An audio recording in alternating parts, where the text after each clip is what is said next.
ताशांच्या गजरात दिमाखात निघाली शोभायात्रा। अहिल्यादेवी होळकर, मल्हारी मार्तंड, म्हाळसा बानू यांची जिवंत देखावे ठरले लक्षवेधी। सोलापूर विद्यापीठाकडून अहिल्यादेवींच्या त्रिशताब्दी जयंती निमित्त आयोजन। ढोल ताशांच्या गजरात, कैताळाच्या निनादात आणि पिवळ्या फेट्यांच्या साक्षीने पुण्यश्लोक अहिल्यादेवी होळकर सोलापूर विद्यापीठाकडून काढण्यात आलेली शोभायात्रा म्हणजे अहिल्यादेवींच्या कार्याला आणि विचारांना केलेला एक मानाचा मुजराच होता। या शोभायात्रेत अहिल्यादेवी होळकर, मल्हारी मार्तंड, म्हाळसा आणि बानू यांच्या रूपातील सादर करण्यात आलेले जिवंत देखावे सर्वांचे लक्ष वेधून घेत होते। पुण्यश्लोक अहिल्यादेवी होळकर सोलापूर विद्यापीठाच्या वतीने अहिल्यादेवींच्या त्रिशताब्दी जयंती निमित्त शुक्रवारी नॉर्थ कोर्ट मैदान ते अहिल्यादेवी होळकर यांच्या पुतळ्यापर्यंत अत्यंत भव्य आणि दिमागदार शोभायात्रेचे आयोजन करण्यात आले। या शोभायात्रेत कुलगुरू प्राध्यापक डॉक्टर प्रकाश महानवर, कुलगुरू प्राध्यापक डॉक्टर लक्ष्मीकांत दामा, प्रभारी कुलसचिव डॉक्टर अतुल लकडे,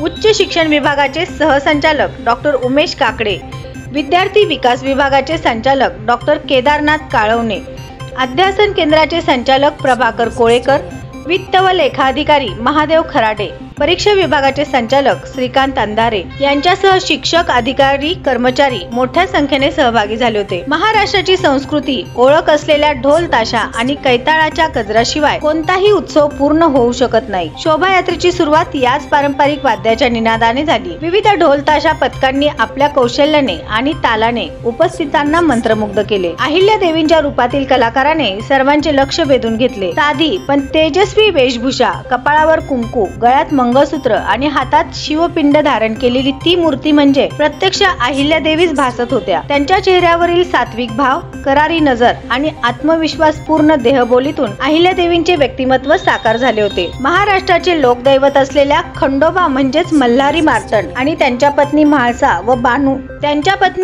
व बानू यांचे देखावेही अत्यंत प्रभावी होते। मल्हारी मार्तंडाच्या रूपातील कलाकाराने हातात खडग, भंडारा आणि घोड्यावर स्वार होऊन पराक्रमाचे दर्शन घडवले। म्हाळसा आणि बानू यांच्या रूपातील कलाकारांनी पारंपरिक वेशभूषा आणि अलंकारांनी सर्वांना मोहित केले। अहिल्यादेवी स्वतः शिवभक्त आणि खंडोबाच्या निस्सीम उपासक होत्या। त्यांनी जेजुरीच्या खंडोबा मंदिराचा जीर्णोद्धार केला होता। त्यामुळे या देखाव्यांच्या माध्यमातून अहिल्यादेवींच्या श्रद्धेचा आणि त्यांच्या धार्मिक कार्याचा पैलू उलगडत होता। या शोभायात्रेत सहभागी झालेल्या बहुसंख्य महिलांनी डोक्यावर पिवळे फेटे परिधान केले होते।